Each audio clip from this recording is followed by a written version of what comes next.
नमस्कार, वायर की इस बातचीत में आपका स्वागत है। आने वाले कुछ महीनों में 4 राज्यों में और एक यूनियन टेरिटरी में विधानसभा चुनाव होने वाले हैं। मगर उसमें भी इन 4 राज्यों में अगर देखें तो जो पश्चिम बंगाल का जो चुनाव है वो बहुत सारे लोगों के नज़र में है कि वहाँ क्या होने वाला है। 2019 में भाजपा वहाँ पर 18 सीटें जीत कर आई थी। ये उनके लिए एक बहुत ही बड़ा अचीवमेंट था और उनके लिए न सिर्फ भाजपा के लिए ये न सिर्फ वेस्ट बंगाल एक कोई अन्य राज्य है, बल्कि विचारधारा के नज़र से भी अगर देखें भाजपा को एक वेस्ट बंगाल को एक गढ़ मानती है वेस्ट बंगाल, और केरला को गढ़ मानती है। केरला में जहाँ पर वो अभी तक इतने स्थापित ना नहीं हो पाए हैं, वैसे वहीं देखा जाए तो पश्चिम बंगाल में उनकी पकड़ धीरे धीरे और ज़्यादा मजबूत होते हुए हम लोग को दिख रही है। और 34 साल तक पश्चिम बंगाल में वामपंथ का राज रहा। और उस पर जब वहाँ बदलाव आया तो तृणमूल कांग्रेस वहाँ पर ममता बनर्जी के नेतृत्व में 10 साल वहाँ पर अभी उनकी सरकार चल रही है। और 2014 में जब सेंटर में प्रधानमंत्री नरेंद्र मोदी जीत कर आए तो वेस्ट बंगाल एक ऐसे राज्य की तरीके से भी जो उभरा जहाँ जो सेंटर के अगेंस्ट लगातार एक बहुत ही स्ट्रॉन्ग विपक्ष का रोल प्ले करती रही। इसीलिए अमित शाह जो पहले भाजपा के प्रेसिडेंट थे और अब होम मिनिस्टर है, वो लगातार अपने सारे बीजेपी के मीटिंग्स में उनके लिए वो हमेशा अपने एक्टिविस्ट्स को एक ही मैसेज देते हैं कि उनका सक्सेस पूरा तब तक नहीं होगा जब तक वो पश्चिम बंगाल और केरला नहीं जीत कर आ पाए। तो इसी की वजह से जब भाजपा लगातार वहाँ पर एक बहुत ही तृणमूल कांग्रेस के खिलाफ एक कड़ा विरोध कर रही है और ये बता रही है कि वो आने वाले दिनों में उनका प्रदर्शन बहुत अच्छा रहेगा और वो तृणमूल कांग्रेस को हराने में सक्षम रहेगी। इसी सिलसिले में और वहीं पर ममता बनर्जी का ये कहना है और उनके जो एडवाइज़र है प्रशांत किशोर, उनका कहना है कि फिर से ममता बनर्जी एक हैट्रिक स्कोर करेंगी और वो तीसरी बार फिर से अपनी सरकार वहाँ पर बना पाएंगी। तो ये जो भाजपा बनाम जो तृणमूल कांग्रेस है, ये जो एक बाईपोलर इलेक्शन होता हुआ दिख रहा है, वहीं पर सीपीएम और कांग्रेस और अब्बास सिद्दीकी के जो नई पार्टी है इंडियन सेक्युलर फ्रंट, तो वो एक थर्ड फ्रंट के रूप में उभर रही है। लेकिन अभी भी बहुत सारे लोगों का ये मानना है कि ये जो थर्ड फ्रंट है वो कहीं ना कहीं एक छोटे फिगर में सीमित रह जाएगी और असली जो ये चुनाव है ये भाजपा बनाम तृणमूल का है। इसी सिलसिले में और अलग अलग जो पश्चिम बंगाल के चुनाव में क्या इश्यूज उभर कर आ रहे हैं, नीचे के लेवल में क्या ग्राउंड स्वेल हो रहा है, उसी सिलसिले में आज हमारे साथ सज्जन कुमार हैं। सज्जन कुमार लगातार अखबारों में अपने कॉलम्स लिखते रहे हैं और एक इलेक्शन एनालिस्ट रहे हैं। पीपल्स पल्स करके जो पोलिंग एजेंसी है उनके साथ वो जुड़े हुए हैं, मगर उससे ज़्यादा उनकी जो एकदम माइन्यूट ऑब्जर्वेशन हर स्टेट में और हर चुनाव में हमने पिछले कुछ सालों में देखा है। और वो ये पूरे जो राजनीतिक विमर्श में एक नया डायमेंशन हमेशा लेकर आते हैं। और अभी ही कुछ दिन पहले उन्होंने पश्चिम बंगाल के 294 के 94 जो पूरे विधानसभा की जिस सीटें हैं वहाँ पर वो घूम कर आए हैं, वहाँ पर वो एक सर्वे करके आए हैं। और इन्हीं सारे सिलसिलों के बारे में इन्हीं सारे मुद्दों के बारे में आज सज्जन कुमार हमारे साथ हैं और हम उनसे बात करेंगे। नमस्कार सज्जन जी, वायर की इस बातचीत में आपका बहुत बहुत स्वागत है। जब पश्चिम बंगाल के चुनाव के बारे में बहुत लोग सोच नहीं रहे थे, जब बिहार के ही चुनाव हो रहे थे, तब से आपने पश्चिम बंगाल पे अपनी नज़र डाली हुई है और 2 महीने 2.5 महीने तक लगातार हर एक सीट पे आपने जायज़ा लिया है। तो अगर हमारे दर्शकों को आप बताएं कि पहले मतलब मोटा मोटा अगर ऑब्जर्वेशन आपने जो देखा वहाँ पर किस तरीके क्या आपको सबसे पहला जो ऑब्जर्वेशन लोगों से बात करके हुआ, तो क्या आपको लगा वहाँ पर? देखिए जी, ये सितंबर के अंतिम सप्ताह में जाना हुआ था और लगभग दिसंबर के शुरू तक वहाँ पे घूमना हुआ, तो काफ़ी हेक्टिक ये फील्ड वर्क था। जाने का कारण निश्चित तौर पे यही था कि बंगाल का चुनाव काफ़ी दिलचस्प होने वाला है। बाकी राज्यों के चुनाव भी इंटरेस्टिंग है, हर राज्य अपने आप में इंटरेस्टिंग होता है, लेकिन जैसा आपने कहा कि बंगाल में दो स्ट्रॉन्ग पर्सनैलिटीज़ के बीच में क्लैश है। एक तो ममता बनर्जी जो जानी जाती हैं कि एक स्ट्रीट फाइटर हैं, भाई लेफ्ट को उन्होंने हराया 34 साल के बाद, और इधर बीजेपी के लिए खासकर नरेंद्र मोदी और अमित शाह की जो एक बहुत ही जोड़ी है, जिनके लिए बंगाल जैसा आपने कहा कि एक वैचारिक इन्वेस्टमेंट भी तो है, विचारधारा की भी लड़ाई है। चाहे वो विवेकानंद हो जो हिंदुत्व का आइकन वो मानते हैं विवेकानंद को अपने तरीके से, या श्यामा प्रसाद मुखर्जी हो। तो वहाँ जाने के बारे में सबसे पहला तो ये था कि कुछ धारणाओं को लेके हमारा भी वहाँ जाना हुआ था कि जैसा कहीं भी हम जाते हैं तो उसकी एक मेथोडोलॉजी होती है। मेथोडोलॉजी सबसे पहले आप 3 चरण में देखते हैं। पहला चरण होता है कि आप बैकग्राउंड लिटरेचर वगैरह जो अवेलेबल है उसको पढ़ के आप जाते हैं। तो बैकग्राउंड लिटरेचर में बहुत सारे कुछ हैं। सबसे फेमस ये है जिसको आर्टिकुलेट द्वापायन भट्टाचार्य का पार्टी सोसाइटी का था, जो एक गॉसिप का मतलब की हिस्सा है। बंगाल पे आप बात करें तो हर कोई जो भी थोड़ा बहुत समझता है वो यूज कर देता है। हमने देखा था कि त्रिपुरा में भी लोग इसको यूज करने लगे थे इस टर्म को। तो वो एक चीज़ थी। दूसरी ये थी कि जो थोड़े बहुत लोग जो हमारे संपर्क में थे, बाकी थे जो बंगाल को जानते थे, जो इलेक्टोरल डेटा था या बाकी जो कुछ भी था, तो उसको देखने के बाद 2-3 चीज़ें थी। एक तो ये था कि हाँ बीजेपी का राइज हो रहा है, लेकिन फिर भी कुछ लोग कह रहे थे कि बीजेपी के राइज के बाद जो उपचुनाव हुए थे 3 जगह अगर आपको याद हो, उसमें तृणमूल ने फिर से एक जीत, अच्छी जीत, कंफर्टेबल जीत हासिल की थी। तो लोगों ने कहा था कि दिलीप घोष की जो सीट है वहां पर भी वो तृणमूल बिल्कुल बिल्कुल वहां पे भी मेदिनीपुर में, खड़गपुर में। तो वहां पे अगर आप देखें तो ये बात आने लगी थी कि एक कन्फ्यूजन है कि ममता बनर्जी की जो रेजिलियंस है वो फिर से जो डैमेज था उसको कंट्रोल कर पाएंगी। उन्होंने मुहिम भी, उन्होंने उधर जो मुस्लिम मौलवीज थे उनको जो एक हर महीने में जो एक मिलता था 2000 रुपए का भत्ता, तो इन्होंने एक 1000 रुपए का पुजारी भत्ता शुरू किया। गांव के बहुत सारे क्लब्स को 2-2 लाख रुपया देना शुरू कर दिया था। पंडाल में 50,000 रुपए की ये सब आई थी। ये सब मेरे जाने के पहले हो चुका था। तो ग्राउंड पे ये और बहुत सारे कॉन्ट्रैक्चुअल जो जॉब्स थे ये प्रॉमिस किया गया कि उनको परमानेंट किया जाएगा। तो जब एक्सपर्ट्स से बात की गई तो एक कन्फ्यूजन मिला, और कन्फ्यूजन में ये एक मतलब एक हिंट था कि अंततः बीजेपी के लिए बंगाल वो एक हवा था 2019 का, वो मोदी लहर था। और 2021 जो है वो बंगाल का चुनाव है। बीजेपी के पास फेस नहीं है, बीजेपी के पास कलकत्ता के अलावा संगठन नहीं है, और इस कारण से अंततः ऐसा लग रहा है कि जो 19 से लेकर 21 का सफ़र है उसमें टीएमसी फिर से अपना ग्राउंड काफ़ी कुछ इस्टेब्लिश कर लेगी और एज रहेगा। बीजेपी अच्छा करेगी लेकिन टीएमसी का एज है। तो ये एक धारणा बना, हाँ, बैकग्राउंड और एक्सपर्ट व्यू है। तीसरा ये होता है कि जो एक्सपर्ट्स आपको जो भी व्यू देते हैं आप उसको हाइपोथेसिस बना लेते हैं। ठीक है, बहुत सारे हाइपोथेसिस आते हैं, फिर आप जाएं और फील्ड में जाके एक्चुअली जो फील्ड व्यू है लोगों से टेस्ट करें।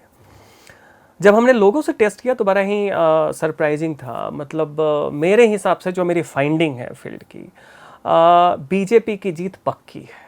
और बीजेपी की जीत बीजेपी के कारण कम, पब्लिक की एंटी टीएमसी जो एक सेंटिमेंट है, एक जो भावना है ये, और उसके लिए वो एक विकल्प ढूंढ रहे हैं।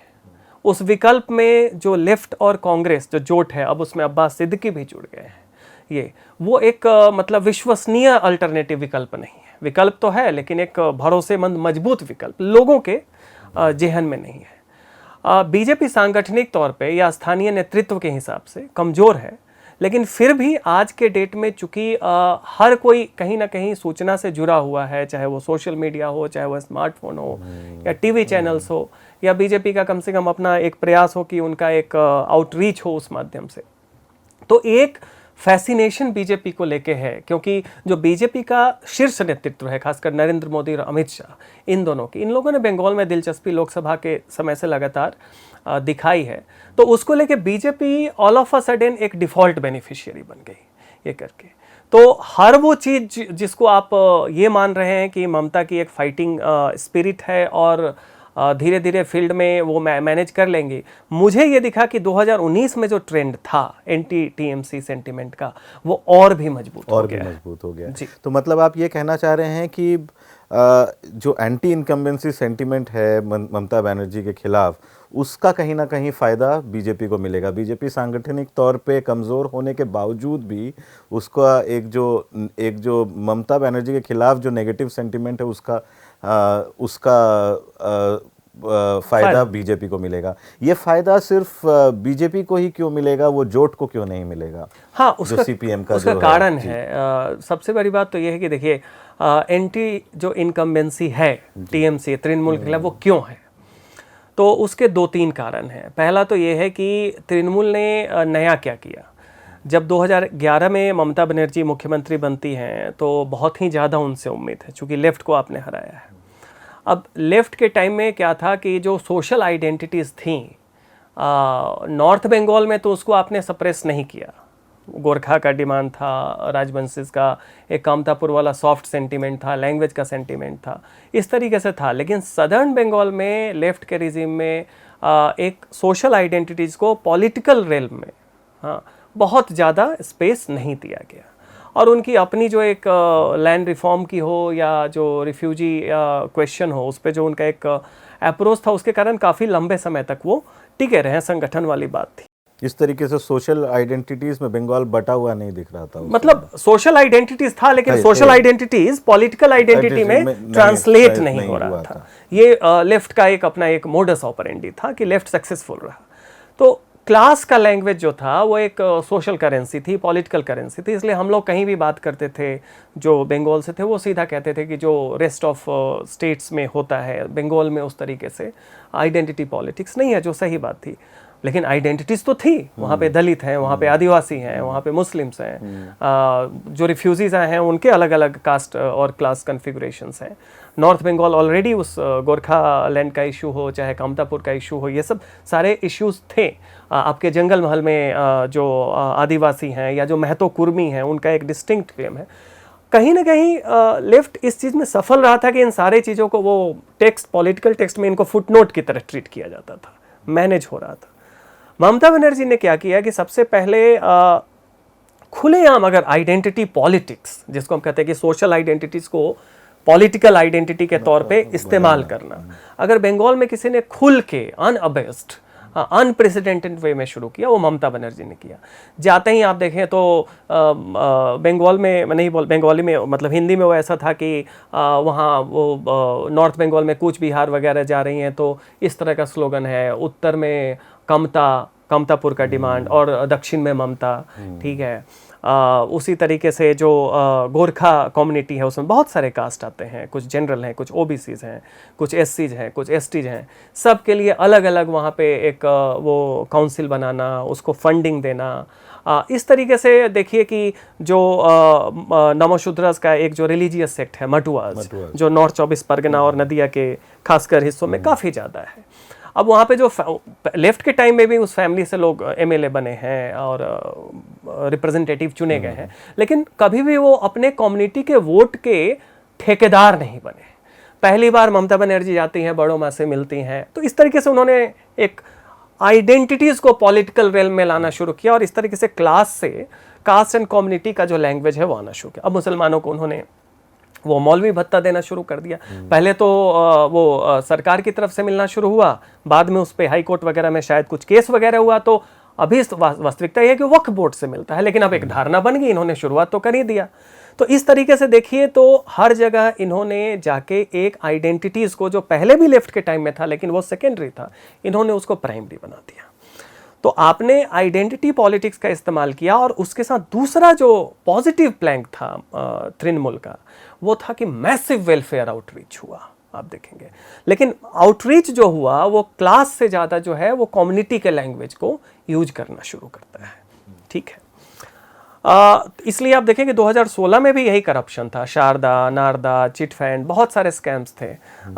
लेफ्ट और जो कांग्रेस है उनका जोट भी होता है, काफ़ी उम्मीद है, और बावजूद इसके ममता बनर्जी जो है स्विप करती है। कारण यह है कि जब लोगों को लगता है कि आप अपने प्रेसिडेसर से, जो पहले आपसे रूल करते थे, उनसे आपका बेटर रिकॉर्ड है, आपकी इंटेंशन अच्छी है, तो कुछ एक गलतियों को वो नज़रअंदाज कर देते हैं। लेकिन 16 के बाद से ये बात क्लियर सामने आना शुरू होता है कि तृणमूल केवल आइडेंटिटी पॉलिटिक्स नहीं कर रहा था, तृणमूल केवल वेलफेयर स्कीम्स नहीं ला रहा था। एक सबसे इंपॉर्टेंट जो चीज़ है, तृणमूल ने स्ट्रक्चर जो है, जो पार्टी सोसाइटी कहते हैं कि बाकी सोशल आइडेंटिटीज़ वहाँ पे चूंकि कमज़ोर हैं, तो पार्टीज़ क्या करती हैं, हर जगह इंटरफियर करती हैं।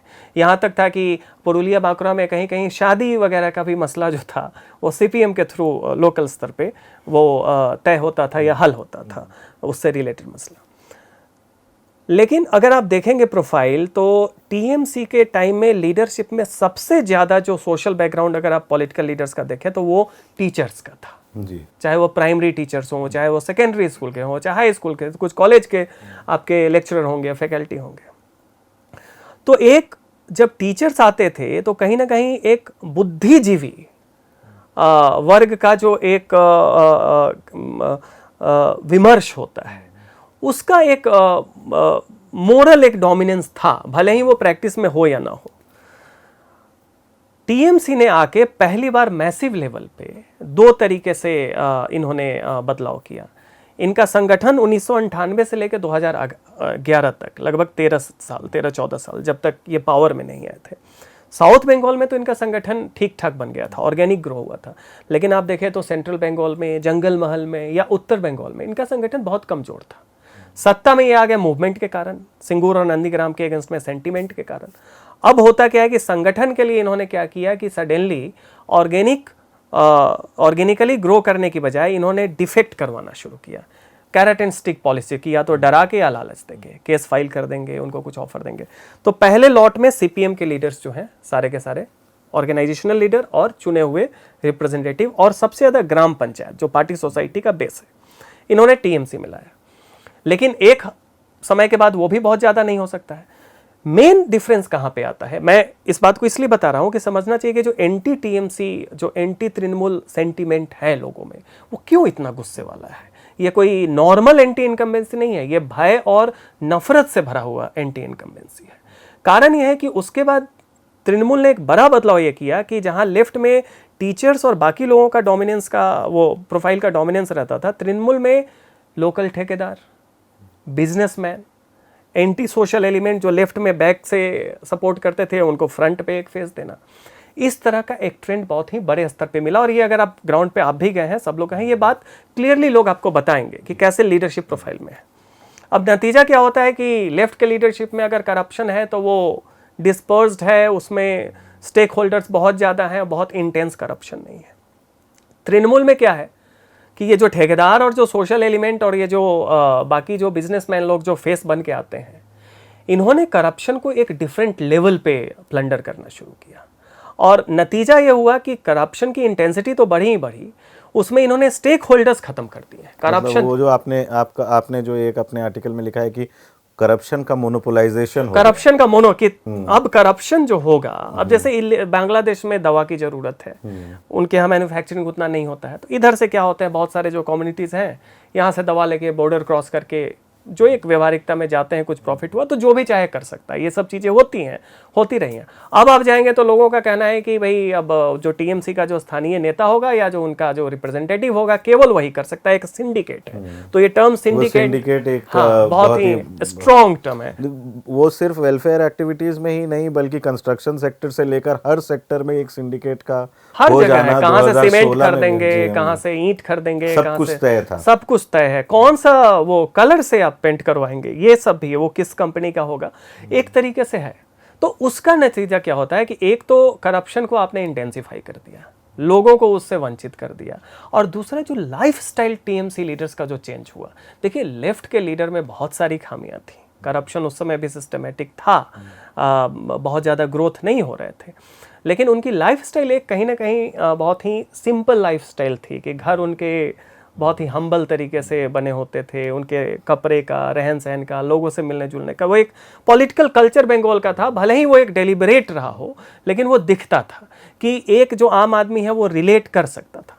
तृणमूल में सडनली आप देखेंगे कि वो नॉर्थ और साउथ इंडियन कल्चर आना शुरू होता है कि बड़े बड़े उनके घर बनते हैं, बंगले बनते हैं, सडनली गाड़ियाँ बननी शुरू होती है, लाइफस्टाइल दिखना शुरू होता है जब वो चलते हैं। अब ये चीज़ें अगर आप यूपी और बिहार या बाकी महाराष्ट्र वगैरह में जाएं या साउथ के स्टेट्स में जाएं तो लोगों को लगता है कि नहीं, नेता तो दबंग होना ही चाहिए। एक बाहुबली का इमेज, बाहुबली मतलब क्रिमिनल नहीं, लेकिन उसका एक वजूद होना चाहिए। बंगाल में ये चीज़ नया था। बंगाल के पॉपुलर साइकी में पॉपुलर मतलब मनस्थिति में ये चीज़ फिट नहीं बैठा। इसीलिए लोगों ने बहुत कहा कि तृणमूल में जो बीड़ी पीता था वो मालबोरो पी रहा है, जो साइकिल पे चलता था वो स्कॉर्पियो पे चल रहा है, जो कच्चे घर में रहता था वो 3 तल्ला मकान बना रहा है। तो करप्शन का एक इंटेंसिफिकेशन हुआ, मोनोपोलाइजेशन हुआ। दूसरा क्या हुआ कि एरोगेंस भी आ गया। तीसरा जो शिफ्ट क्या आता है कि जो पॉलिटिकल वायलेंस बंगाल में नहीं, नया नहीं है, और पार्टी सोसाइटीज़ में राइवल को आप शुरू में ही क्रश करते हैं, लेकिन कभी भी सीपीएम के टाइम में जनरल पब्लिक को टारगेट रैम्पेंट बेसिस पे नहीं बनाया गया था। यहाँ पे चूंकि वो ट्रेनिंग नहीं थी, कोई आइडियोलॉजिकल इनका एक बैगेज नहीं था, हुआ ये कि कोई भी विरोध करे, कोई भी क्वेश्चन करे, कोई भी कहीं से थोड़ा सा अपना एक ऑटोनमस लाइन लेने की शुरू करे, उसकी एक सिस्टमैटिक बैटरिंग होती। तो आपने आर्थिक रूप से भी उसको वंचित किया और उसके बाद आप उसको प्रताड़ित भी कर रहे हैं।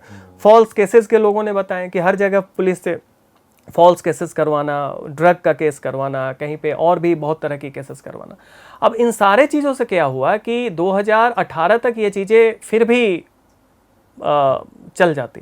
18 में जो तृणमूल ने सिस्टमैटिक पंचायत में जो वायलेंस किया, वो एक, क्या आपको लगता है वो जो पंचायत में जो 18 का जो वायलेंस था वो एक वाटरशेड मोमेंट था Bengal? That was the watershed moment. वो बिल्कुल, क्योंकि आप तूफानगंज असम के कूच बिहार से शुरू करें और आप इधर जंगल महल में आ जाएं, झारग्राम में, या यहाँ कुलतली में चले जाएं, साउथ 24 परगना में, कहीं भी आप चले जाएं, लोगों के रिस्पॉन्स में टेम्पलेट आपको दिखेगा वही है कि इतना सिस्टमैटिक वायलेंस था कि पॉलिटिकल राइवल्स को नॉमिनेशन नहीं करने देना है। पहला, नॉमिनेशन करने में कुछ ऑर्गेनाइजेशन, ऑपोजिशन पार्टीज, खासकर सीपीएम के डिक्लाइन का कारण क्या है कि जब वो लोग जा रहे हैं तो पुलिस वहाँ पे मूक दर्शक बनी हुई है, उनके ऊपर अटैक करना, उनकी पिटाई करना, उसके बाद चुनाव के बाद भी दोबारा से उनको टारगेट करना। तो ये वो समय था जब सीपीएम के सपोर्टर्स को ये लग गया कि उनकी अपनी पार्टी जो सीपीएम है उनको टीएमसी से प्रोटेक्ट करने में असफल है, उसमें कैपेबिलिटी नहीं है, क्षमता नहीं है, ये चीज़ आ गया। और ये वो टाइम था जब बीजेपी 2019 के लिए बाकी जगह से जो अपने विक्ट्री मार्च को बंगाल की तरफ काफ़ी मजबूती से वहाँ के लिए तैयारी कर रहा था। तो उस मोमेंट में सडनली क्या होता है कि जो ग्राउंड पे सीपीएम का वर्कर है, ठीक है, अब देखिए ग्राउंड का सीपीएम का वर्कर जो है वो सीपीएम का वर्कर है, वामपंथ की विचारधारा उसके लिए है, लेकिन दो चीजें होती हैं, एक विचारधारा और दूसरा आपके रोजमर्रे का जो है अनुभव, एवरीडे एक्सपीरियंस। जो ग्राउंड पे आपका कैडर है, वर्कर्स है, जो 5 सालों से प्रताड़ित हो रहा है, मार खा रहा है, वो सहन कर रहा है, या तो वो टीएमसी में चला जाए, अगर वो नहीं जा रहा है, वो चूंकि हर किसी को नहीं लिया जा सकता है, तो उसके पास क्या है कि उसका जो रोजमर्रे का जो प्रताड़ित होने का अनुभव है वो उसके विचारधारा से बहुत ऊपर होगा।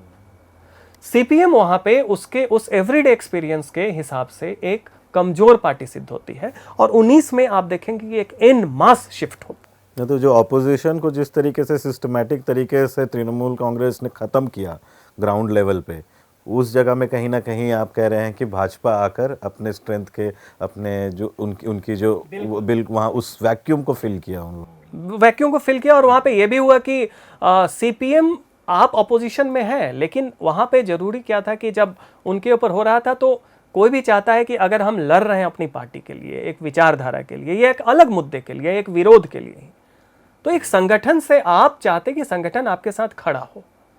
सीपीएम की स्थिति इतनी कमजोर हो गई 2016 के बाद से कि हुआ ये कि ग्राउंड पे जो उनके कैडर्स का और सपोर्टर्स का जो अनुभव है और जो उनकी सोच है, उनका जो टीएमसी को देखने का नजरिया है, ठीक है, और जो ऊपर से जो स्टेट लेवल के लीडरशिप है वो जिस तरीके से चीज़ों को देख रहे हैं, उसमें विचारधारा बनाम जो है रोजमर्रे का अनुभव हो गया। रोजमर्रे के अनुभव में ये टीएमसी का सेकुलर होना और बीजेपी का कॉमनल होना वो मायने नहीं रखा। वहाँ पे सीधा हुआ कि उनके लिए टीएमसी एक विलेन है, और टीएमसी का मतलब है जो वहाँ का लोकल नेतृत्व है। तो 2018 एक वाटरशेड मोमेंट इसलिए था कि उसमें सिस्टमैटिक, और ये सिस्टमैटिक वायलेंस अगर आप जाएं तो केवल लोग नहीं कर रहे हैं, आप सीपीएम के सारे विधानसभा स्तर के या मंडल स्तर के, ब्लॉक स्तर के ऑफिस में चले जाएं, हर जगह वो बताएंगे कि देखिए वहाँ पे उन्होंने बॉम्ब मारा, वहाँ पे आके तोड़ा, वहाँ पे फायरिंग की, वहाँ पे हमारे लोगों को मारा, घर से नहीं निकलना। आपको ऐसा लगेगा कि एक बहुत ही बड़े लेवल पे एक सिस्टमैटिक स्ट्रक्चरिंग वायलेंस का मॉडल बनाया गया था, ठीक है। More than around 35 to 40%, exact figure नहीं याद है, सीट्स तृणमूल जो है बिना कंटेस्ट के जीतता है। बिल्कुल, उस समय बहुत सारी इस तरीके की रिपोर्ट्स आई। हाँ। तो मेरा ये मतलब, तो इसका जो सीधा सीधा जो तात्पर्य है वो एक तरीके से जो अभी ग्राउंड में दिख रहा है, ममता बनाम मोदी जी, कि मतलब अगर ममता से कोई लड़ सकता है तो वो सेंटर ही लड़ सकता है। इस प्रदेश की पार्टियों में उतना दम नहीं है कि वो ममता को हरा पाए। बिल्कुल बिल्कुल। तो एक ये है, मगर लगातार जब से बीजेपी ने अपनी नज़र बंगाल की तरफ मोड़ा, तब से हम लगातार वहाँ पर एक हिंदू मुस्लिम पोलराइजेशन भी देख रहे हैं, जो कि बीजेपी के पूरे जो मोडस ऑपरेंडी में एक तरीके से फिट होती है। तो ये जो कम्युनल पोलराइजेशन के बारे में जो बहुत सारे लोग कह भी रहे हैं, वो एक तो ये आपका एनालिसिस हो गया कि ये कम्युनल और सेक्युलर वाला जो डिवाइड है वो कहीं ना कहीं वो एंटी इनकम्बेंसी सेंटिमेंट जो है तृणमूल के सामने कमज़ोर है। मगर फिर भी बीजेपी लगातार बैरकपुर हो या बसीरहाट हो, लगातार हम एक तरीके का एक हिंदू मुस्लिम पोलराइजेशन देख रहे हैं। या फिर जो नॉर्थ बंगाल में रायगंज है या कालियाछक जो राइट हुए, तो इतना राइट अचानक से बंगाल में हमने कभी 34 साल के वाम के में नहीं सुना था कि इस तरीके से। ममता बनर्जी के जो पहला जो टेन्योर था उसमें भी नहीं सुना था, मगर उस समय से राइट्स इस तरीके से कम्युनल राइट्स शुरू होने लग गए जब से जो ममता बनर्जी को सेकेंड टर्म जो बीजेपी के साथ एक तरीके से कोइंसाइड करती है। इसके बारे में आपका क्या कहना है? नहीं, देखिए वो निश्चित तौर पे जो वहाँ पे कॉम्युनल फॉल्ट लाइन है, वो बीजेपी के आने के बाद से बहुत सारा बहुत इंटेंसिफाई हुआ है। लेकिन उसकी प्रक्रिया क्या है, अगर आप एक दूर से देखें तो 2011 और 2021, ठीक है, जब बीजेपी एक मजबूत दावेदारी कर रही है, और मेरे हिसाब से तो उनकी जीत जो है, मुझे तो नहीं लगता है कि उनकी जीत में कोई कसर बाकी है। हाँ, जो हमने सर्वे किया है सारा कुछ। तो अगर आप देखें 2011 से लेके 2021 के बीच में ममता बनर्जी एक ट्रांजिशन फेज है, अगर आप देखें। क्योंकि कॉम्युनल फॉल्ट लाइन क्या है, एक जो चाहे आप कास्ट और कम्युनिटी आइडेंटिटी के आधार पे फॉल्ट लाइन क्रिएट करें या आप रिलीजियस इसमें करें। अब ये ऑलरेडी जब तक सीपीएम और ममता बनर्जी का ये था, लोगों के अंदर हमें ये भी देखना चाहिए कि सोसाइटी का क्या रोल है, सोसाइटी कैसे देख रहा है। सीपीएम और कांग्रेस, जब तृणमूल कांग्रेस थी तो उस टाइम में जब 2016 तक इस तरह की इंसिडेंट्स वहाँ पे रिपोर्टेड होती थी, लेकिन कभी भी उनको पॉलिटिकल करेंसी नहीं मिलती थी, क्योंकि ना तो तृणमूल उनको बहुत ज़्यादा वो एम्ब्रेस कर रहा था और ना ही तो सीपीएम और बाकी कांग्रेस वाले कर रहे थे। बीजेपी के आने के बाद क्या होता है कि ऑलरेडी जितने भी वहाँ पे एक वो हैं जो एंगर हैं तृणमूल के खिलाफ, सब कुछ है। तो आप देखेंगे कि जो हिंदू मुस्लिम का जब हम बात करते हैं तो वो एरिया कौन सा है, कूच बिहार में, उत्तर बंगाल में अगर आप देखें तो कूच बिहार एरिया में मुसलमान जो है लगभग 25% से ऊपर है। बाकी आपके अलीपुरद्वार और दार्जिलिंग और जलपाईगुड़ी में कम है। उसी तरीके से आप देखें तो दिनाजपुर, जिसमें रायगंज वगैरह आता है, दिनाजपुर और मालदा में है, मुर्शिदाबाद में है, बीरभूम में थोड़ा बहुत उधर थोड़ा ज़्यादा हो जाता है। और उसके अलावा उनका जो कंसंट्रेशन है आप देखें तो साउथ 24 परगना में ठीक ठाक है, और बाकी जगह छिटपुट कुछ में भी, नॉर्थ 24 परगना में। आप बस एक देखें कि वहाँ पे जो हिंदू है उसकी कास्ट आइडेंटिटी क्या है। कूच बिहार में अगर मुसलमान जहाँ पे ज़्यादा हैं तो फानगंज वगैरह ले लें, बाकी दिनहट्टा ले लें, ये सीतलकुची ले लें, सिताई ले लें, ये सब जहाँ पे मुसलमान हैं। दूसरा कौन है जिसको आप हिंदू कहते हैं? राजवंशी। कौन है राजवंशी? वो दलित है, ठीक है। साउथ 24 परगना में ले लें या नॉर्थ 24 परगना में जो कुछ हिस्सा है वहाँ पे आप ले लें, तो या तो आपके नमशूद्र मटुआ हैं या पौंड्र खत्री जिनको पद आप बोलते हैं वो दलित हैं। उसी तरीके से बीरभूम में आप चले जाएं तो वहाँ पे आपको जो है बर्ग क्षत्रिय बोलते हैं जिनको बागदीज बोलते हैं, ठीक है। इसमें आप रायगंज में ले लें जो दिनाजपुर वाला एरिया है और मालदा वाला एरिया है, उसमें आपके या तो राजवंशी हैं या चाइन मंडल, ये दलित है। तो हमें ये भी देखना चाहिए कि जब हम हिंदू मुस्लिम देख रहे हैं तो सडनली आप देखेंगे 2019 में, उसके बाद ये एनालिसिस सब लोगों ने किया कि जो आदिवासी है या जो दलित है वो बीजेपी की तरफ ज़्यादा मजबूती से झुका है। कारण क्या है? तो कॉम्युनलिज्म का जो बेसिस कहाँ से होता है?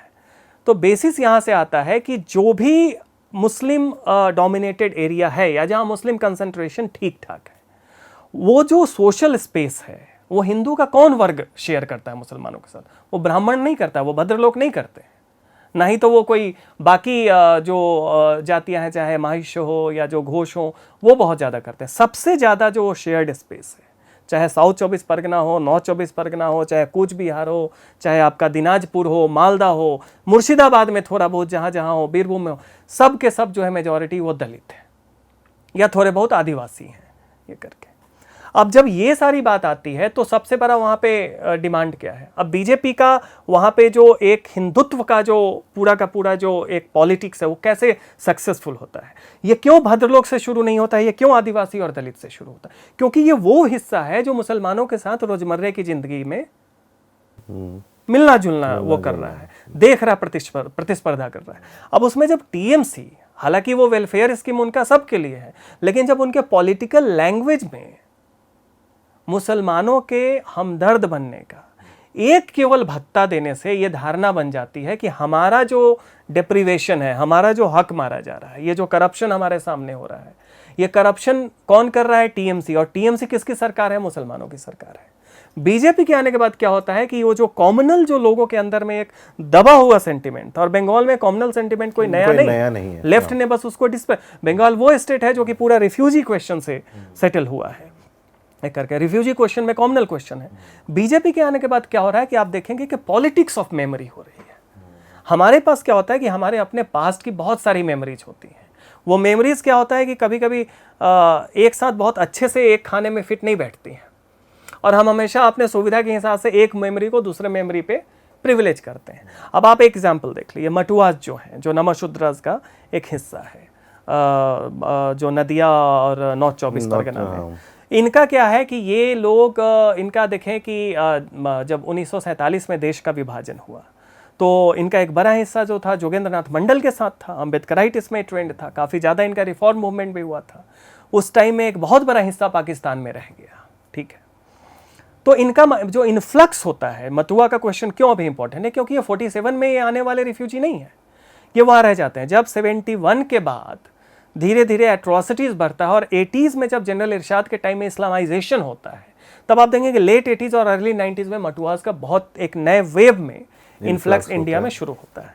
उस टाइम में क्या है कि ये लोग आते हैं एज अ रिफ्यूजी, मतलब इलीगली, बिना किसी डॉक्यूमेंट के सेटल होते हैं गवर्नमेंट वेस्ट लैंड पे। सीपीएम की गवर्नमेंट इनको सेटल करने देती है, इनको पेपर वगैरह बनवाने का सारा कुछ होता है, बन जाता है, ठीक है।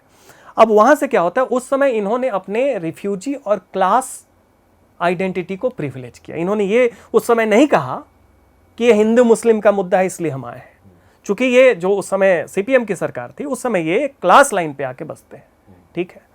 और उसके बाद इनको चूंकि गरीब है तो वेलफेयर भी बेनिफिट भी मिल रहा है, रहने का जगह भी मिल रहा है, थोड़े बहुत काम वाम भी मिल रहे हैं, और माइग्रेशन इनका शुरू होता है इंडिया के बाकी पार्ट में।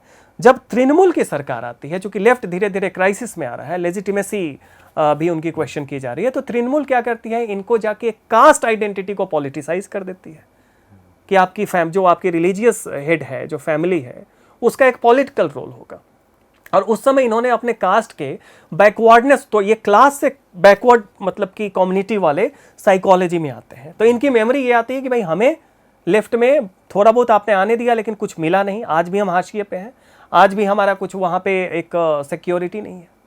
तो वहाँ पे मेमोरी जो है वो क्लास और रिफ्यूजी से सडनली बैकवर्डनेस के लॉजिक में ट्रैप होता है। और अब जब बीजेपी आ रही है, तो अब जाके अब जब मटुआज से बात करेंगे तो उनके मेमोरी में क्या है कि सवाल, वो ये बोलेंगे कि भाई सवाल ये उठता है कि हम लोग यहाँ आए ही क्यों, किन लोगों के कारण आए? ये जो बांग्लादेश से हमें मुसलमानों ने भगाया, और फिर से आप इसको एक पश्चिम बांग्लादेश बनाने की तैयारी चल रही है। तो अब देखिए कि अब उन्हें अपना वो ओरिजिनल मोमेंट याद आता है जो 1990 में और 1989 में या 88 में आना चाहिए था। लेकिन भाई ममता बनर्जी का ये जो बैकवर्डनेस अगर इशू बनता है, तो ममता बनर्जी लगातार वेलफेयर पॉलिटिक्स भी कर रही हैं, जहां पर ग्राउंड लेवल पे उनके नेता, एक जैसा आपने कहा, एक तृणमूल की ममता बनर्जी और उनके संगठन में कहीं ना कहीं फर्क है, क्योंकि ममता बनर्जी आज भी कालीघाट में उसी एक रूम के एकदम हम्बल बिगिनिंग्स जहाँ से शुरू हुई थी वैसे ही रह रही हैं, लेकिन उनके जो ग्राउंड में जो नेता हैं वो सारे अमीर हो गए, वो सारे मोनोपोलाइजेशन ऑफ करप्शन की वजह से और ज़्यादा पावरफुल हो गए। लेकिन साथ साथ सरकार में कम से कम 36 या 38 ऐसे स्कीम्स हैं जो इस तरीके जो समाज में जो हाशिए में जो लोग हैं उनके तरफ एड्रेस किया हुआ, कन्याश्री हो, शिक्षा हो, गर्ल चाइल्ड के लिए एजुकेशन है, इतनी सारी स्कीमें हैं, इनका क्यों नहीं फर्क पड़ रहा है? देखिए उसका सीधा सा कारण है, अभी तो एक पूरा का एक वो नया जनरेशन तैयार हुआ है, जो यूथ जो 2011 में वो लेफ्ट के मतलब लेफ्ट से फेडअप नहीं था, ठीक है। अब उस यूथ का एक्सपीरियंस वो है कि अभी हर स्टेट में आप देखेंगे कि एक एस्पिरेशन हर किसी में, भले ही वो हाशिए पे हो, लेकिन एस्पिरेशन, अब उस एस्पिरेशन में ये क्लियरली है, जो कि हम लोगों ने छत्तीसगढ़ में भी देखा 2018 में, कि जो आपके गोंड ट्राइब है या बाकी हैं वो कह रहे हैं कि कब तक हम लोग चावल ले लेके वोट देते रहेंगे, हमें जॉब चाहिए, ठीक है। आप हमें कैपेबल बनाइए कि हम 30 kg रुपए चावल खरीद सके, बजाय कि हमें 2 रुपए या 1 रुपया फ्री का चावल दें, ठीक है। तो बंगाल चूंकि एक डीपली पॉलिटिसाइज्ड और पॉलिटिकली कॉन्शियस स्टेट तो था ही था, अब उसमें आप देखें कि 2011 के बाद अभी तक जो है, जो West Bengal state service commission वगैरह से जो टीचर्स का अपॉइंट, वो उसमें बहुत ही कम हुआ है, या जो हुआ भी उसमें मैसिव करप्शन हुआ है। तो पहला बात तो देखिए, यूथ तो क्लियरली एंटेगन, अगर यूथ से आप जाके वेलफेयर के लॉजिक पे ये काउंटर क्वेश्चन पूछेंगे तो वो होस्टाइल हो जाएगा, क्योंकि उसका सीधा कहना है कि आप हमें कैपेबल बनाएं बजाय कि आप हमें फ्री में दें। तो ये एस्पिरेशन, एक एस्पिरेशनल पॉलिटिक्स भी है जो सोशल मीडिया के एज में हमें ध्यान देना होगा, और बंगाल में पॉलिटिक्स जो है काफ़ी ज़्यादा इंटेंस है। दूसरा ये है कि जो ये वेलफेयर स्कीम्स आप बता रहे हैं, ये इसमें मेजॉरिटी तो वो है जो शुरू से थे और अभी भी चल रहे हैं, ठीक है। तो एक समय के बाद लोगों का एक वो फेडअप मोमेंट भी आता है, ठीक है। दूसरा ये हो रहा है कि लोगों ने ये चीज अपने धारा, वही तो हमने कहा कि करप्शन सबसे बड़ा मुद्दा तो 2016 में था, शारदा नारदा बाकी सारे चिट फंड, उस समय लेफ्ट और जो कांग्रेस वाले थे मिल के भी उन्होंने मुहिम चली, लेकिन उस समय पब्लिक ने करप्शन को एक इलेक्टोरल मुद्दा नहीं बनाया। अब चूंकि टीएमसी का ग्राउंड लेवल पे जो रैम्पेंट करप्शन और गुंडागर्दी का जो कॉम्बिनेशन है, और उसके साथ जो लैक ऑफ एम्प्लॉयमेंट अपॉर्चुनिटी है, और उससे भी एडिशनली जो एरोगेंस है, एक बॉडी लैंग्वेज जो हमने कहा कि एक नया पॉलिटिकल कल्चर है, जो ठेकेदार और जो एंटी सोशल एलिमेंट आपके फेस बन रहे हैं, उसमें क्या हुआ है कि उन्होंने टैक्टिकली वो बेनिफिट तो ले रहे हैं, लेकिन फिर उनका ये कहना है कि ये benefit is a part of the plunder, कि जो आप लूट रहे हैं उसमें से दे रहे हैं, और जो हमें स्कीम दे रहे हैं उसमें भी आप जो है ये कर ले। अब देखें कि कूच बिहार जो एरिया है या जलपाईगुड़ी एरिया है, मैसिव वहाँ से माइग्रेशन होता है, बाकी आउटवर्ड स्टेट ये हम लोग दिल्ली वगैरह में भी देखते हैं। लॉकडाउन के टाइम में काफ़ी दिक्कत से वो लोग आने के बाद अभी तक जो रिपोर्ट है जो बता रहे थे कि मेजॉरिटी जो है वो वापस चले गए अपने इससे, चूंकि उन्हें वहाँ पे कारण क्या है, लोगों ने बताया कि नरेगा जो होता है उसमें भी मतलब आप करप्शन कर रहे हैं, अपने लोगों के नाम पे, फॉल्स नाम पे आपने नरेगा का बेनिफिट अलॉट कर दिया, अकाउंट में पैसा आ गया, फिर आप कट मनी मांग रहे हैं, इस तरह की बातें। अम्फान का भी जो करप्शन सबसे बड़ी बात, सबसे वही आम्फान, वहीं पे मैं आ रहा था कि आप देखें कि 2019 के बाद तृणमूल को एक मौका था, प्रशांत किशोर को इन्होंने हायर किया, प्रशांत किशोर अनुभवी हैं चीज़ों को मैनेज करने में, लेकिन क्यों नहीं संभल पा रहा है कि आम्फान अगर आप देखें तो आम्फान का जो डिवास्टेटिंग इम्पैक्ट था वो उन्हीं डिस्ट्रिक्ट्स में सबसे ज़्यादा हुआ, east Medinipur, south 24 Pargana, north 24 Pargana, Kolkata, Howrah, Hooghly, parts of वो मतलब कि नॉर्थ होते हुए वो निकल जाता है। ये वो एरिया था जहां ममता बनर्जी 2019 में अपने मतलब कि डोमिनेंस को मेंटेन रखने में सफल हुई थी। तो सांगठनिक तौर पे भी इन्हीं सब जगहों में तृणमूल सबसे ज़्यादा मजबूत है। और आम्फान के बाद जिस लेवल का करप्शन हुआ है आप सोच नहीं सकते हैं, मतलब कि एक ऐसा टाइम में जिसको आप एक मानवीय त्रासदी कह रहे हैं, लोगों का घर उड़ गया, ठीक है, लोग सड़क पे आ गए, खाने को नहीं है, सब कुछ नहीं है, ऐसे में घर जो है मतलब कि हर गांव में आप जाके देखिए, हर विधानसभा में औरतें आके बता रही हैं कि जो पार्टी से जुड़े हुए लोग हैं उन्होंने फॉल्स नाम पे 1-2 जरूरतमंदों को दिया, बाकी सारे फॉल्स लोगों के नाम पे अलॉट करके वो किया है। तो इतना ज़्यादा हुआ है कि हमने एक लिखा भी था कि करप्शन इस लेवल तक का था कि एक तो वो दुर्नीति कहते हैं और दूसरा एक आम्फान दुर्नीति कहते हैं। अब ऐसे समय में ममता बनर्जी दोबारा सरकार ये बहुत सारा कुछ ला रही है, प्रशांत किशोर अपना कुछ मैनेज करने की कोशिश कर रहे हैं। इस तरीके स्लोगन की पॉलिटिक्स तो बहुत ज़्यादा हो रही है, बांग्ला निजर मेके चाय, उधर से वो बहुत सारे गाने भी बन रहे हैं। और ऐसे जो पॉलिटिकल कॉम्पिटिटिवनेस होती है उसमें लगातार जो विपक्ष वाले ये दिखाना चाह रहे हैं कि जो बीजेपी के जो रैलीज में भीड़ नहीं हो रही है, चाहे वो जेपी नड्डा जा रहे हों, चाहे वो शुभेंदु अधिकारी जा रहे हों, चाहे जो भी जा रहे हों, वहाँ पे खाली चेयर्स की फोटो दिख रही हैं। इसके बारे में आपका क्या कहना है? नहीं, ये बहुत सिंपल है। सबसे पहले तो वहाँ पे बीजेपी चुनाव नहीं जीत रही है, पब्लिक टीएमसी को हरा रही है। इस चीज को समझ, ये दो चीज है। दो चीज़ क्या बीजेपी अपने बलबूते पे, अपने मेहनत पर नहीं, कोलकाता के बाहर इनका बहुत कम जगह ऐसा है जहाँ पे इनका संगठन मजबूत है। और आपको आश्चर्य होगा 294 में 20-25 छोड़ के हमने हर जगह जो जिन लोगों ने बोला कि इस बार परिवर्तन होगा या बोला इस बार जय श्री राम, वहाँ पे अगर बीजेपी को वोट देना है तो एक कोड वर्ड है, तो धीरे से बोलेंगे कि इस बार जय श्री राम, ठीक है। तो वहां पे अगर आप देखें, जय श्री राम एक तरीके से विपक्ष का प्रतीक हो गया है। हाँ, जय श्री राम उन लोगों ने पहले तृणमूल को चिढ़ाने के लिए शुरू किया। धीरे धीरे उन्होंने कहा कि भाई अब ये हमारा एक आइडेंटिफिकेशन है कि अगर कोई जय श्री राम बोलता है मतलब वो एंटी टीएमसी है। तो जय Shri Ram is a political, I mean coinage now, political currency है। तो वहां पे देखें तो हमने लगभग 250 से ऊपर जगह पे हमने जब पूछा कि आप बताएं कि आपका प्रत्याशी कौन हो सकता है यहाँ से, वो नाम भी नहीं दे पाए। और फिर उन्होंने कहा कि ऐसा क्या है इसमें, प्रत्याशी ना होना कोई कमजोरी नहीं है। वो खुद भी बोल रहे हैं कि भाई हम सिंबल को वोट करेंगे, पार्टी को वोट करेंगे, प्रत्याशी को नहीं। और फिर उनके पास तर्क भी है, और ये तर्क वो बंगाल की जनता जिस तरीके से खुल के बताती है कि 77 में जब सीपी में आया तो आधे से ज़्यादा सीट पे उनका पोलिंग बूथ एजेंट नहीं था। 2011 में ममता के साथ मेजॉरिटी ऑफ सीट्स में she was not able to give polling agent बोले, तो वो 2021 में उन्होंने कहा कि बंगाल में ये नहीं है। और ये थोड़ी बंगाली एक्सेप्शनलिज्म की भी कहानी होती है हर जगह में कि हम अलग है और उस तरीके से, हाँ, जो कि कहते भी हैं कि यहाँ पे हम एक बार माइंड मेकअप कर लेते हैं and then we stay silent. तो मतलब ज़्यादातर वो जो डर का जो एक एनवायरनमेंट बना है उसमें एक साइलेंट वोटर्स का बहुत ज़्यादा महत्व है। और साइलेंट वोटर, अनडिसाइडेड या फ्लोटिंग, ये जो क्वांटिटेटिव मेथड की सबसे बड़ी गलती क्या है कि आप नॉर्मल क्वेश्चन जब पूछते हैं तो आपके सर्वे में तो क्लियर क्वेश्चन आ जाता है। जब आप सेंसिटिव क्वेश्चन पूछते हैं तो आपका डोंट नो या कांट से वो जो है वो परसेंटेज बहुत हाई होता है। आप उसको अनडिसाइडेड वोटर मान लेते हैं, फ्लोटिंग वोटर मान लेते हैं। सवाल ये है कि साइलेंट वोटर स्ट्रेटेजिक वोटर है, बस वो ओपनली इसको आर्टिकुलेट नहीं कर रहा है।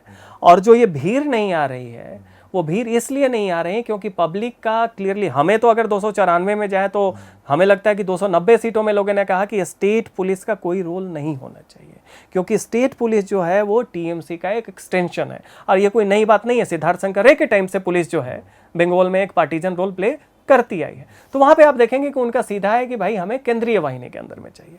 तो भीड़ नहीं आने का मतलब ये है, आप ये भी देखेंगे कि हो सकता है तृणमूल के रैली में बहुत ज्यादा भीड़ हो, और ये चीज पब्लिक कह रही है कि हम तृणमूल के मिशिल में जाएंगे, वो सारा कुछ उनसे मिलेंगे, सब कुछ होंगे, लेकिन बटन सही जगह पे देगा। तो हम चूंकि 294 सीट पे गए हैं व्यक्तिगत तौर पे, तो हम पूरी तरीके से कॉन्फिडेंट हैं कि बीजेपी का रथ यात्रा कितना सफल हो रहा है, उसमें कितनी क्राउड आ रही है, जेपी नड्डा के रैली में कितना कुछ आ रहा है, ये सब चीजें सही इंडिकेटर नहीं है। सही इंडिकेटर ये है कि क्या आज के तारीख में टीएमसी का एक जो पॉपुलर रेजोनेंस था 2016 में, जब ममता ने कहा कि हम 294 के 294 सीट पे कैंडिडेट हैं, वो स्थिति है क्या? चूंकि आपका लोकल फेस तो ऑलरेडी विलेन है, तो क्या ममता बनर्जी का अपना स्ट्रेचर उस निगेटिव परसेप्शन को ओवरराइड कर सकता है? तो पब्लिक का सीधा कहना है कि ममता बनर्जी वो नहीं है जो 2016 में थी। मतलब तृणमूल भी जब जीती थी तो बहुत सारे लोग तृणमूल के प्रत्याशियों के कुछ जानते नहीं थे, उन्होंने एक एंटी सीपीएम वोट दिया। तो उसी प्रोसेस का एक पार्ट है कि अब एंटी टीएमसी का वोट का जो फ़ायदा है वो बीजेपी को मिल रही है। मगर फिर भी आप ये जो लगातार बीजेपी, ये जो तृणमूल के जो नेता, बड़े बड़े नेता, शुभेंदु अधिकारी हो या 2019 से पहले अर्जुन सिंह हो, या ऐसे अब आज एक्टर और एक्ट्रेसेस की तो मतलब एक तरीके से भरमार लग गई है, भाजपा ज्वाइन कर रहे हैं। ये जो पोचिंग की पॉलिटिक्स से भी क्या फ़ायदा हो रहा है? इसका कॉज एंड इफेक्ट नहीं, कॉज इफेक्ट उल्टा है। मतलब ऐसा नहीं कि ये जो पूरा का पूरा डिफेक्शन हो रहा है बीजेपी में, उससे बीजेपी जीतेगी। क्योंकि बीजेपी का ग्राउंड पे ये लोग जो हैं, ग्राउंड से जुड़े हुए जो लीडर्स हैं, they are able to read the sentiment. इनको ग्राउंड पे क्या सेंटिमेंट है वो देख रहे हैं, इसलिए वो आना चाह रहे हैं। आपको याद होगा कि बाद में बीजेपी को कहना पड़ा कि हम एन मास शिफ्टिंग जो है उस पर रोक लगाएंगे, क्योंकि कारण है कि जिसको आपने अभी तक विलेन माना है सबको आप ले लेंगे तो फिर एंटी इनकम्बेंसी आपके मतलब आगे आपका कम जाएगी। मतलब ये कहना है कि क्योंकि जो ग्राउंड में रीड कर रहे हैं कि सत्ता पलटने वाली है, इसीलिए वो फिर सत्ता पक्ष की तरफ पहले ही बजाय कि वो शिफ्ट कर रहे हैं इसलिए बीजेपी जीतेगी, चूंकि पब्लिक का ऑलरेडी एक प्रो बीजेपी सेंटीमेंट आ चुका है, इस कारण से लोग जो हैं उस चीज को भांप के पहले बहुत सारे हमने टीएमसी के लोगों से, हम आपको बता सकते हैं, नाम नहीं बताएंगे, ये नक्सलबारी विधानसभा की बात बता रहे हैं, और वो काफ़ी देर था, कुछ कॉन्टैक्ट से हमारी उनसे मुलाकात हुई, तो हमने जब जाके कहा कि भाई, तो वो उन्होंने कहा, शुरू में तो बोले कि टीएमसी जीतेगी, टीएमसी के थे, क्यों जीतेगी, तो बहुत सारे रूपश्री, कन्याश्री, सब साथी, बहुत सारे स्कीम्स हैं, ममता बनर्जी के स्ट्रेचर का बीजेपी, आप देखेंगे कि टेम्पलेट है टीएमसी के जो रिस्पोंडेंट्स हैं प्रो टीएमसी।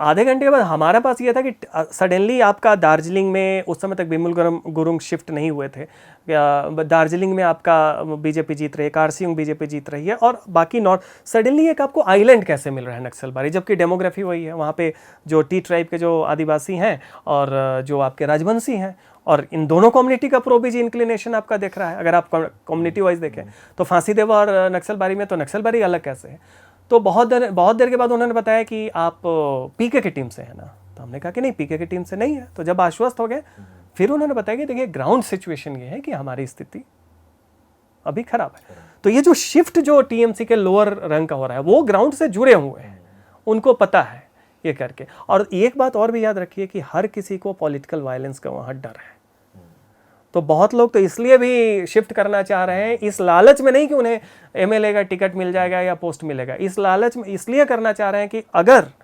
बीजेपी जीतती है तो at least they should not be at the receiving end. मतलब बीजेपी आगे चलकर क्या रूल करे, कैसा उनका रूल होगा, और या फिर वो किस तरीके की राजनीति करना चाह रही है, ये अभी कंसर्न नहीं है। अभी कंसर्न है कि तृणमूल को इमीडिएट एनमी को आपको हराना है, उसके बाद हम देखेंगे।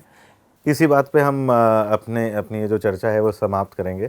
और जैसा कि सज्जन अभी घूम कर आए हैं और उनका ये कहना है कि एक बीजेपी की तरफ एक उभार दिख रहा है, और उनके हिसाब से तो बीजेपी की जीत पक्की है, मगर अभी आने वाले दिनों में हम कैंपेन को अनफोल्ड होता हुआ देखेंगे, और वहाँ पर अपनी समीक्षा और अपनी जो एनालिसिस है वो उसको और आगे लेकर जाएंगे, और सज्जन को भी फिर से बुलाएंगे हम फिर। लेकिन अभी ये बात तो तय है कि ममता बनर्जी अभी बहुत ज़्यादा डैमेज कंट्रोल मोड में है, और डैमेज कंट्रोल मोड का मतलब ही यही होता है कि ममता बनर्जी को भी मालूम है कि उनके पैरों के तले थोड़ी ज़मीन खिसक रही है, और वो कितना ज़मीन बचाने में समर्थ होती है ये देखने लायक होगा। और क्योंकि जो नेचुरल जो पॉलिटिकल फोर्सेस के जो एडवांटेजेस है, जो वो अभी बीजेपी की तरफ होता हुआ जा रहा है, वो अभी वो होता हुआ क्लियरली दिख रहा है।